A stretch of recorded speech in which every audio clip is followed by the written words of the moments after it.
Living in the Past is a Turtle, Mysteries of Azeroth, and Everlook Broadcasting production.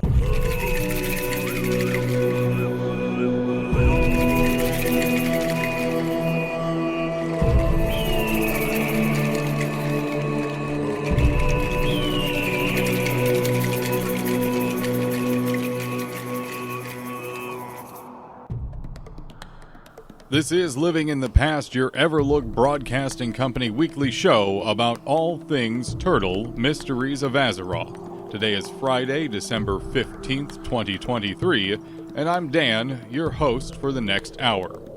Winter's veil is upon us. Just another week or so before we all get a bounty of random bits and possibly coal under our plastic trees here. I'm pretty sure I saw Zappo getting a Great Father Winter outfit together here as I was coming into the studio, and I can't wait to see if he ends up going out in it. Maybe we host our own Winter's Veil celebration here at Everlook Broadcasting even. It's not out of the realm of possibility for sure.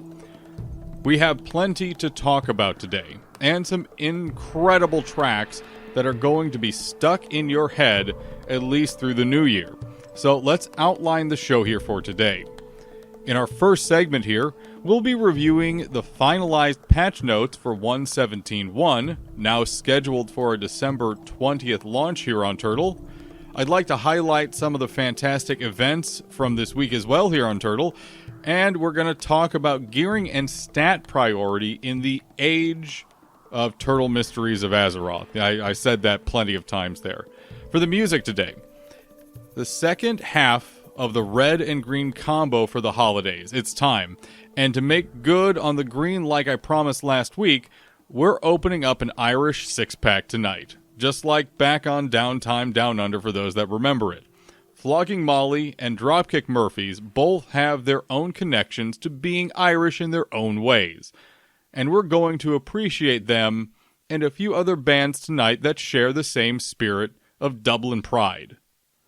With that being said, though, let's actually uncork the 1.17.1 patch notes. It's called Labor and Legacy, obviously referencing both the new starting zones for Goblin and High Elf. The patch notes open up with actually referencing people exploring Highjal and Karazhan, which is nice to see, and they have a short trailer on this as well for Labor and Legacy. But just going down the line here, the first general changes. Goblin player models have been upgraded according to the patch notes. More customization options, more on the same level of customization as other races. The overall goal here with this is bringing them up to par. So 5 custom faces, 30 helmet visuals.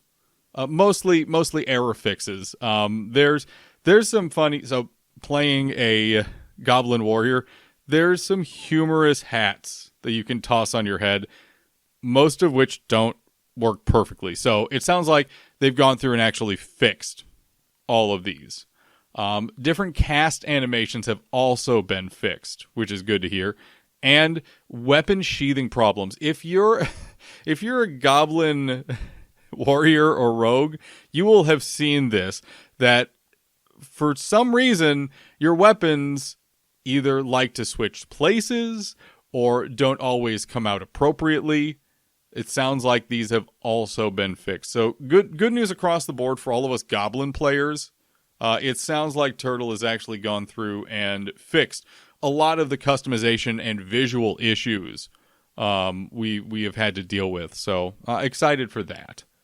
The next thing that they've added, and they actually provided a screenshot of this, it looks like they have added not just a forge to Airy Peak, but they've added a new quest line into the Wildhammer Keep as well. So those of you who want that rep, make sure you check that out. As for a forge, I don't know if this was something that was asked about regularly, but the fact that it's now included is nice to have. That little bit of extra flavor is always wonderful. The map for Ice Point Rock has been updated. Thank you, by the way. This is going to sound really dumb. Thank you, Vrograg, for explaining to me what Ice Point Rock has going on. We were getting ready, and I'm going to talk more about the PvP event from earlier this week here on my third section of the show. But as we were getting ready, I had to ask him, buddy, do you know what's going on with Ice Point Rock? Because I have no idea, and I keep seeing notes for it. And he actually went through and explained to me, no, it's this thing. You can go out to Dark Shore and talk to a dude, and he sends you with a quest over there. And it's a fun little spot. I'm going to actually take time to go over there at some point. But we'll see about that. On to character customization. Like mentioned previously, the new Goblin customization is also being built up here. New haircuts have been introduced, replacing pretty much all of the identical ones. I don't know if they've added new ones as well. No, it says that new haircuts have been added, and they've replaced previous identical ones. So that's good. Under this, there's also a very large listing of portraits for other character customizations that are going to become available on the character customization screen and through gameplay for 1.17.1.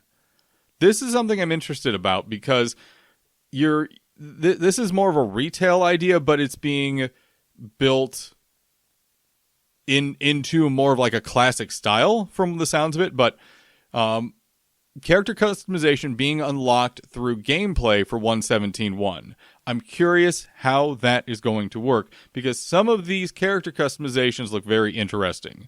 A lot of the forest troll stuff looks really nice. So I'm curious how this is going to work.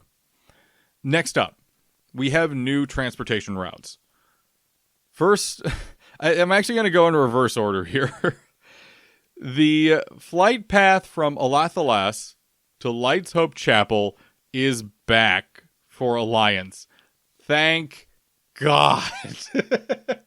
Having to it's time to do a Stratholme. Okay, how can I get there fast? I go up to Alathalas. Oh wait. I have to fly to Chilwyn Point first and then Light's Hope Chapel. So I'm glad that's fixed for all Alliance players. That doesn't affect me much anymore because I'm a Goblin now, but still, it's back, and I'm so glad for it. Next one. This is the one for the new starting zone for Goblins. There is a flight path from Sparkwater Port over to Blackstone Isle. And that's Horde only, of course. So when you need to get out to the new Goblin starting zone, there it is. It's from Sparkwater Port, takes you right out to Blackstone. And then there is a new regular ship route, Alathalas to Aberdeen. Technically Alliance only, but as Horde, there's nothing stopping you from trying to hop that ship. Good luck. It is interesting that the Night Elves are linking up with the High Elves there.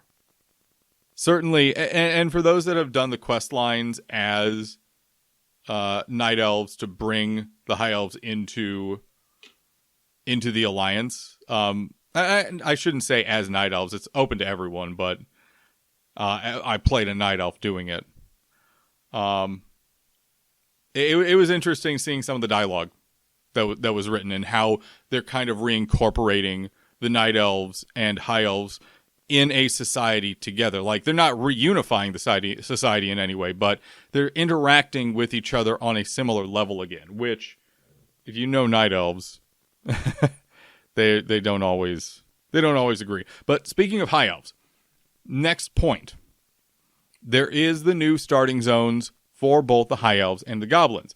For High Elves, it's the Lossian Highlands, and you've heard me talk about it plenty of times. Alathalas, as the new High Elf capital, I should say new, it's been around for a while now, but the High Elf capital, there is a 1 to 10 leveling experience outside Olotholos now. So instead of starting over in Loch Modan, if you're a high elf, you're going to be starting up there at your own capital city.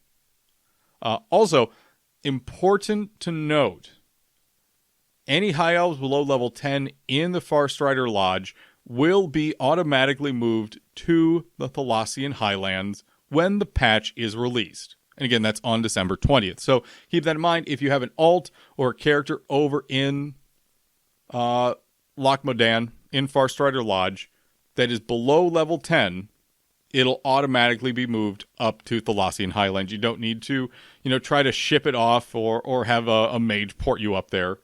You can just go. You'll just be there. I will say too, all the screenshots on the forums here of this, intensely gorgeous. I'm excited to actually get out here and explore a bit. I may not necessarily, level a new alt through the area, but just seeing it is going to be a ton of fun. Now, the area that we haven't seen nearly as much about so far, Blackstone Isle.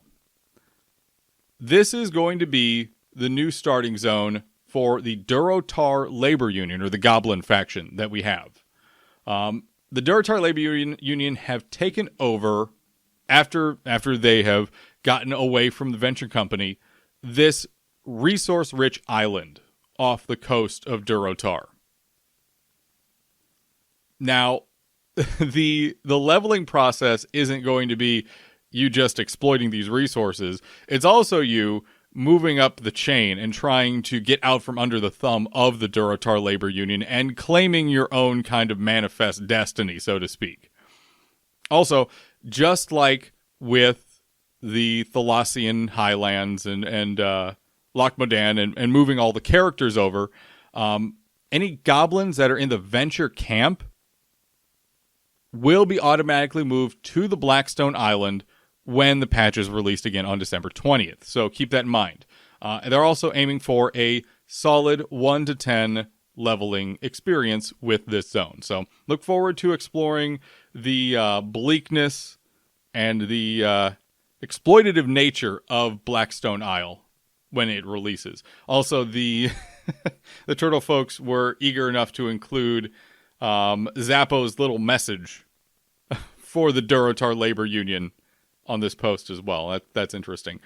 The next new zone coming out here is something called Forlorn Summit. Now, for any of you who remember Warcraft 3, you will know that Arthas, when he attacked Stratholme and sacked the city in order to make sure the plague didn't spread from there, he attacked from a base camp. That base camp is what was at the Forlorn Summit. Unfortunately, or I'm not sure if unfortunately is the right term here, as a follow-up after the events of Warcraft 3, the Cult of the Damned decided to move in.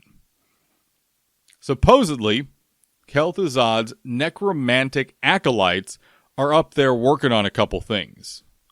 It's a breeding ground for, quote, vile sorcery and crimes against all life, unquote. So there's going to be some interesting quests going up in there, possibly an interesting experience. So I'm curious what they have going on there.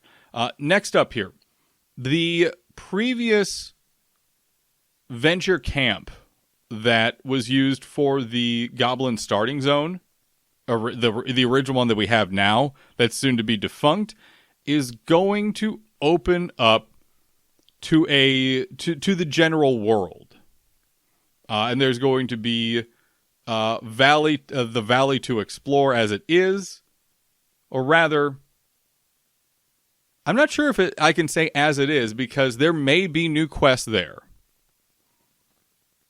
Because as this post says, the Venture Company have now dug open a way to the valley to find a clue to their whereabouts and to finish the mission that was tasked to them all that time ago, drain the land of all its resources. So the venture company, now without all their employees, are trying to figure out, A, what do we do? And B, how do we get these resources out of here? So there are probably going to be some new quests and new things to explore coming up here with that. And that is the majority of the patch notes. There are a few itemization changes. I would encourage you all to read through them. There's nothing massive or world-shaking here that I saw.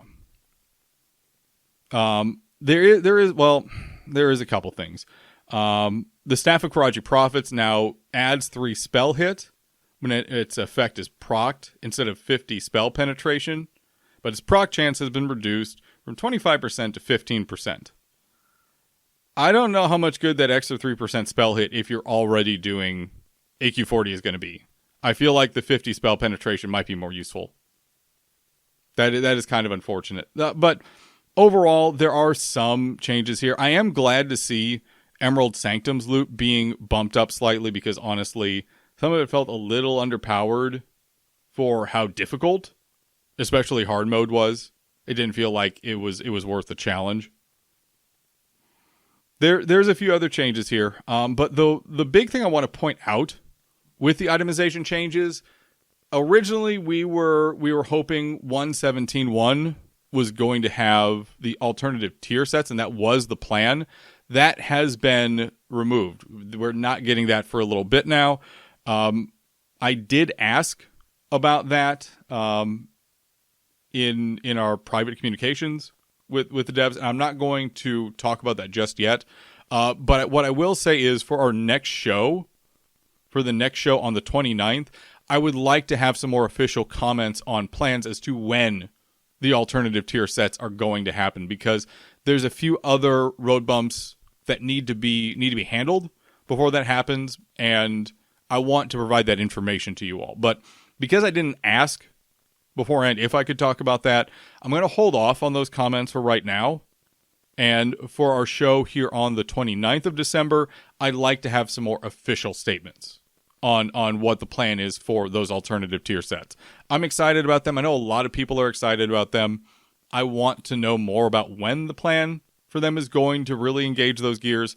The team obviously isn't giving up on them by any stretch of the imagination. There's just a few other things that have to happen first. So that's the plan for that. But now, with that being said, we need to go ahead and get to our first break so we can get to our next segment. We got to keep the show rolling here. As mentioned earlier, we're going green for Christmas. And the best way we can go green without giving in to our collective deeper goblin capitalistic intentions is blasting some stellar Irish-adjacent punk and rock tunes. The primary bands I'll be highlighting today both have their own Irish ties. Flogging Molly is a California band with multiple members, including their frontman having emigrated from Ireland looking for better work, and the Dropkick Murphys are a band from right here in Boston, a city with a massive Irish population. There's a whole section and monuments in Boston here dedicated to Irish culture and heritage, and the Dropkick Murphys embrace that fully. For our first break, and for our first half of the Irish Six-Pack, we'll be uncorking Drunken Lullabies by Flogging Molly, a cover of Whiskey in the Jar by the Fenians, and Shippin' Up to Boston by the Dropkick Murphys. Drunken Lullabies and Shipping Up to Boston are maybe the songs these bands are best known for. And for our second break, we'll go just a bit deeper into their discography to show more of their individual roots as Irish-adjacent bands. More Living in the Past coming up right after this. The musical tracks for this episode have been removed due to YouTube copyright. To listen to the full episodes with music, tune in to Everlook Broadcasting every Friday with the in-game radio widget. The Fenians, the band that covered Whiskey in the Jar there during that break, is one I ended up needing to dig through my Pandora just to find. It comes up on the rare occasion, and I couldn't for the life of me remember the band's name without actually going into my Pandora and looking up, okay, what is that band that actually plays it whenever I hear it? I couldn't do it without assistance. It's easily my favorite cover of Whiskey in the Jar, a song many bands have covered, originally done by the Dubliners. I'm looking at you, Metallica, in shame. I don't like that cover very much. Now then, let's get into our second segment here on Living in the Past. Welcome back to it. I'm Dan. We're going to talk today about how to actually approach gearing, or at least how I approach gearing when it comes to gear in the age of Turtle. And that sounds odd because by technicality, you should approach gearing your character consistently no matter what kind of platform you're playing it on. You want certain things, you want to go for certain types of weapons, or you want to go for certain stat priorities, but not everyone thinks, at least in my opinion, clearly about that. And I want to just bring some attention to it. Obviously, I'm not going to sit here and crunch any numbers for anyone under any stretch of the imagination. However, I am going to cite a couple examples from my warrior, just because it's the easiest way to go about looking at what exactly I'm talking about when it comes to stat priority or understanding your own needs. That's kind of what I'm talking about here. So let's just take a step back and talk about what gearing in vanilla or classic normally looks like. You have your priority list. You know the pieces that drop already. Nothing has changed. There is no change. We know what drops in their stats from time immemorial. Nothing in that has changed since 2007. So you have your list. You know for a fact you want to get a Lionheart helm. You know for a fact, if you're Fury at least, like I am, slow main hand, fast offhand. And you have your list of weapons that you're going to go through. Also, you're either playing an orc or a human, so you can take advantage of the weapon skill issues. This is why Goblin is important in this conversation, because having that one-handed hammer and dagger skill actually creates a very interesting new dynamic. But we'll get to that.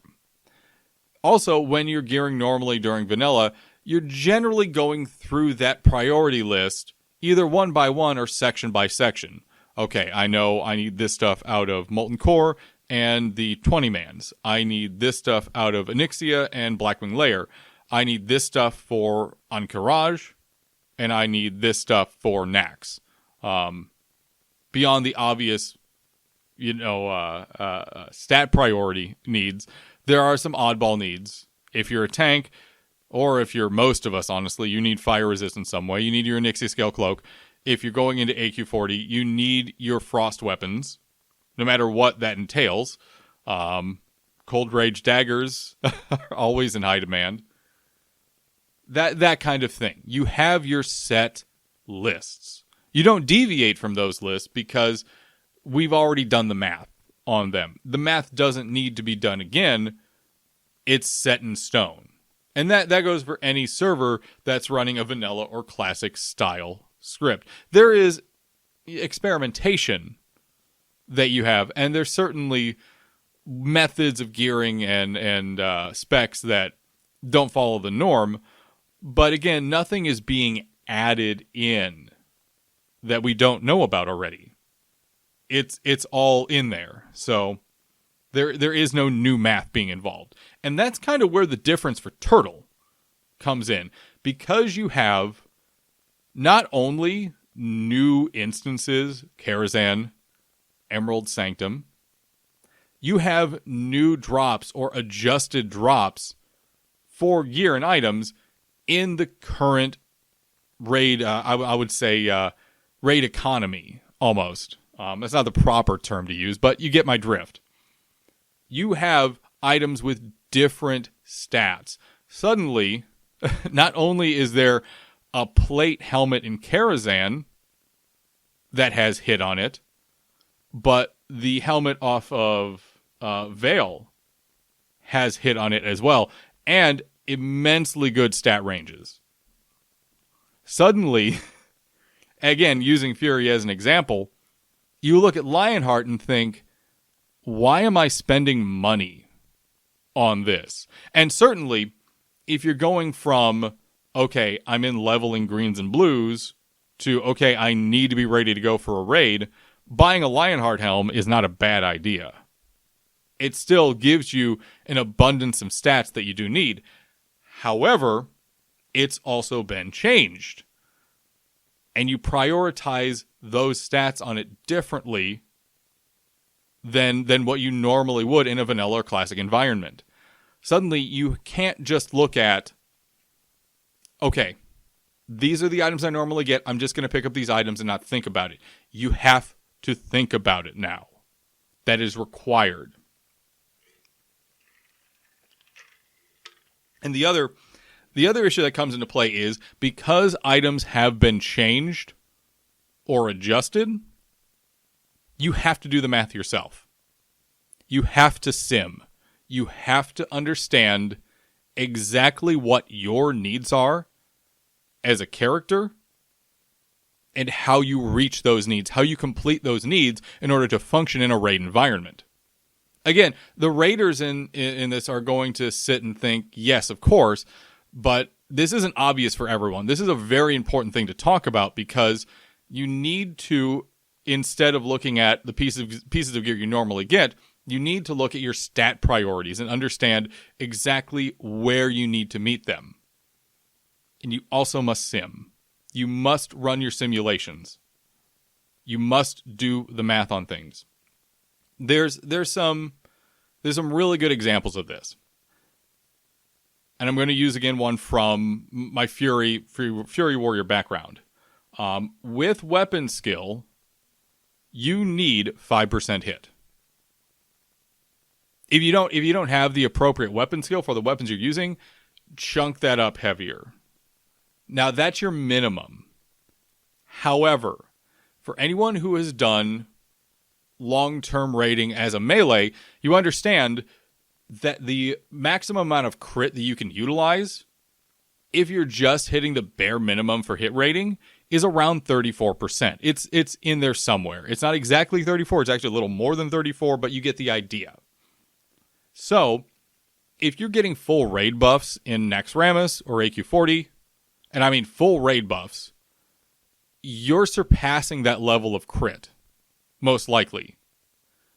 So in order to balance out where your raid group actually is as a melee, you have to consider cycling in additional hit chance to allow you to take advantage of a greater level of crit strike chance.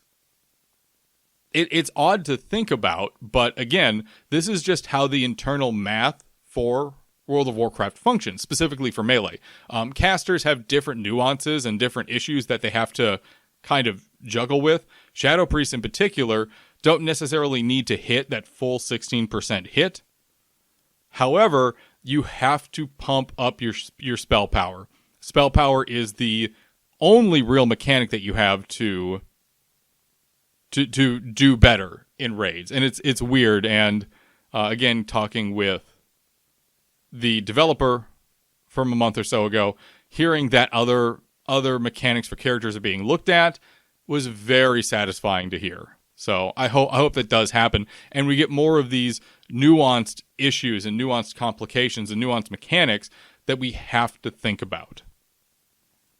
There are anomalies in the system now too, because of the amount of changes and the amount of new items and different mechanics that are being thrown in to the mix.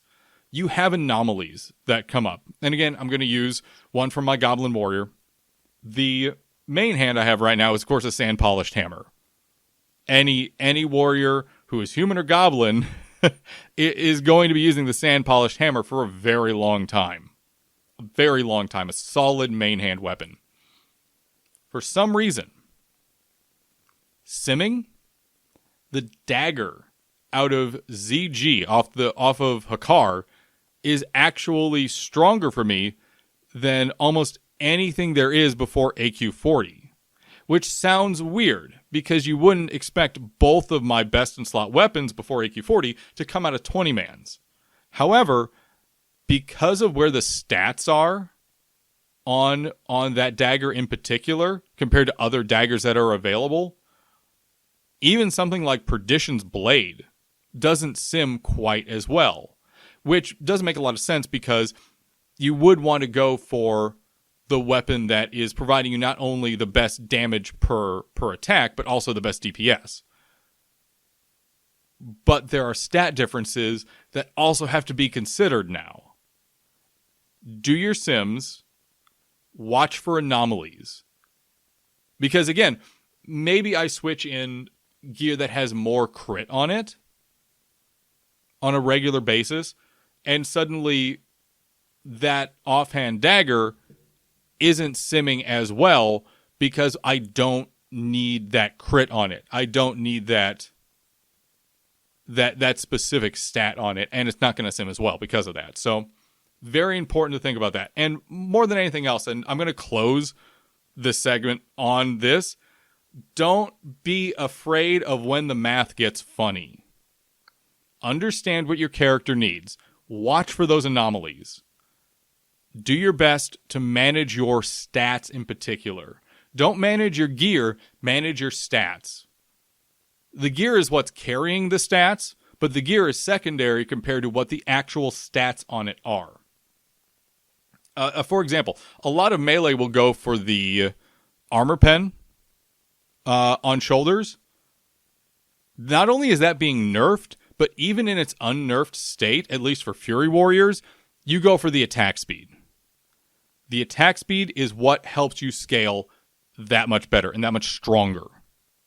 So it's very important to remember to watch your stat priorities, do your sims, and understand what your needs are exactly. Don't sacrifice a stat when you cannot afford to. And above all, don't be afraid to just obey the math, obey the numbers. If the math checks out, the math can't lie. That's really important. With that being said, though, it's time for our second break of the evening here on Living in the Past. And for it, we're going a little more in-depth with Flogging Molly and the Dropkick Murphys, as well as featuring a song from the Young Dubliners, not the same as the Dubliners, another band out of California with an Irish frontman. The Dropkick Murphys' Going Out of Style is a song that features an addictive upbeat tempo and enough references to Boston that you'll be on your feet and drinking to the shouts in the song's background. The Foggy Dew is a darker, heavier, Irish-inspired song by the Young Dubliners, and to close, Flogging Molly's cover of Rare Old Times is one of the best recreations of any of the Dubliners' music to date.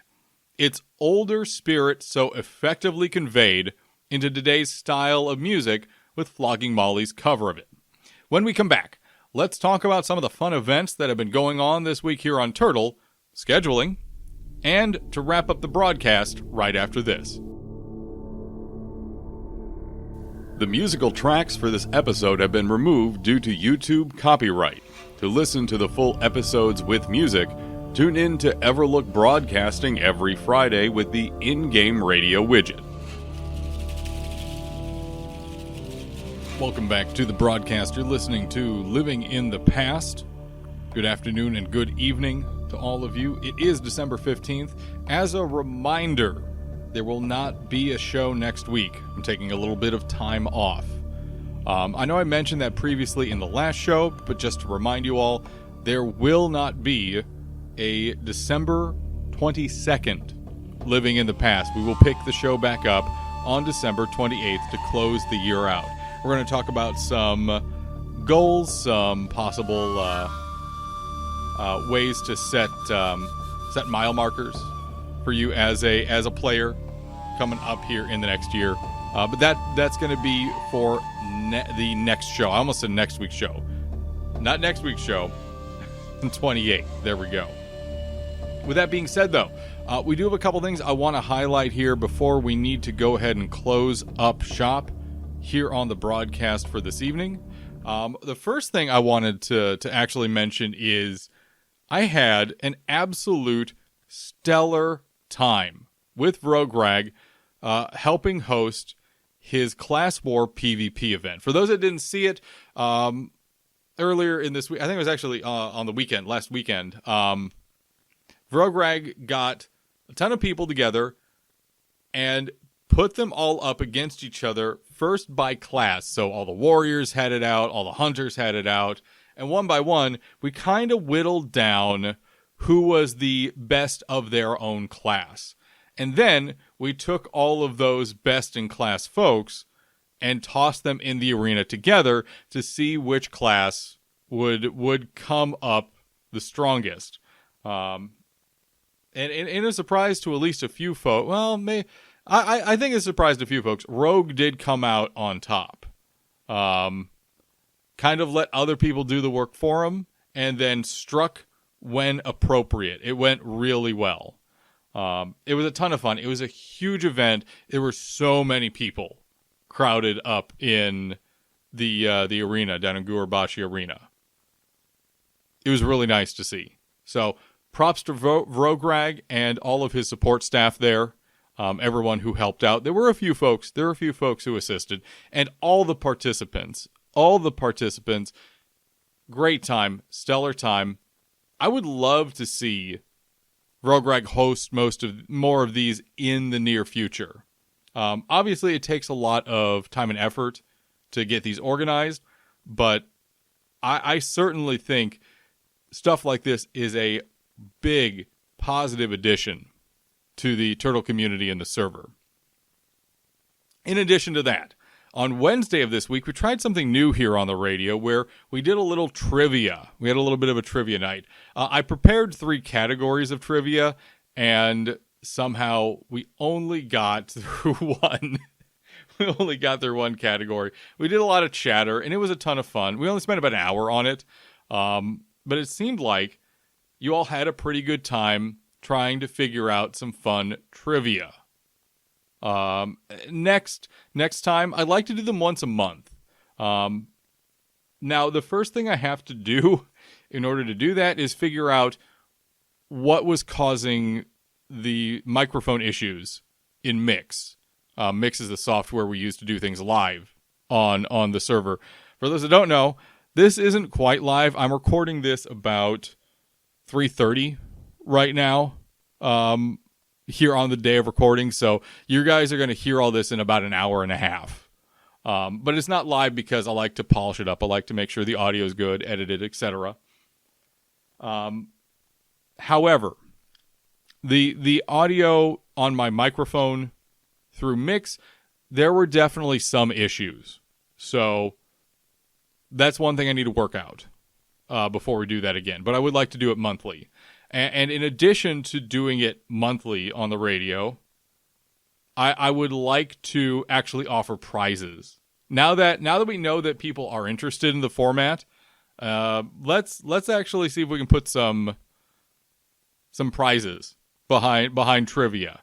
So obviously that's a question I have to propose to the Turtle staff, but I'm hoping we can get a couple things for giveaways for winners who really know their trivia here. Overall, it went well. If you did show up for the trivia on Wednesday, thank you. Again, it was a ton of fun. I thought we all had a bang-up time. More of that. I would like to do more of that, so the next date for that, it'll be posted in the Turtle WoW Discord as an event, just so everyone can follow it and keep track. But look forward to that mid-January. Keep that in mind. With that being said, I will again remind you all, there's no show next week. The next Living in the Past will be coming up on December 29th, and we're going to talk about setting goals, maybe some resolutions, and the upcoming new year, and reactions to 1.17.1. See what people are feeling about it so far. However, thank you for taking the time to join me today. Our nostalgia continues, even though today's broadcast is at an end, and I hope you enjoyed the show here today. A huge thank you to the Turtle developers, moderators, staff, and volunteers. Without the entire team's hard work and dedication, we wouldn't have this station or server group. An additional thank you to the audio engineers and creators here for the use of their soundtracks that they've created, which we use for segment transitions and intro audio. If you'd like to find out more about what I do, I invite you to check out my YouTube channel at youtube.com/TheDanNation and my series, Ancient Lore, a recapture of the spirit of my original podcast, The Ancient of Lore. Until, not next Friday, but the Friday after, let's keep living in the past.